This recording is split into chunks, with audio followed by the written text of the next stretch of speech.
Acid দ্রবণের মধ্যে। দেখো, অ্যাড করবার সঙ্গে সঙ্গে দ্রবণের বর্ণটা কি হয়ে গেল, একটা বিশেষ টাইপের সবুজাভ হলুদ টাইপের হয়ে গেল, একটু কালচে কালচে। আরেকটু আমি অ্যাড করে দিলাম। দেখো, দিয়ে এটা আমি এর মধ্যে রেখে দিলাম। আর এখানে আমি নিয়ে নিয়েছি কিছুটা বাইকার্বনেট দ্রবণ এবং তার মধ্যে যোগ করে দিয়েছি কিছুটা ডিশ ওয়াশ জেল। তোমরা যে কোনো টাইপের ডিশ ওয়াশ জেল বা হ্যান্ড ওয়াশ যা কিছু ইউজ করতে পারো, আমি এখানে হ্যান্ড ওয়াশ ইউজ করেছি, যাই হোক। এবার এর মধ্যে আমি ঢেলে দিচ্ছি এই মেটেরিয়ালটা।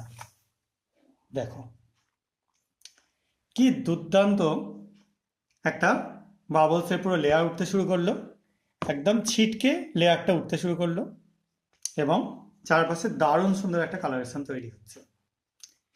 তো এই যে এক্সপেরিমেন্টটা তোমরা দেখলে, এই এক্সপেরিমেন্টটা সবাই তোমরা বাড়িতে করো, প্রচণ্ড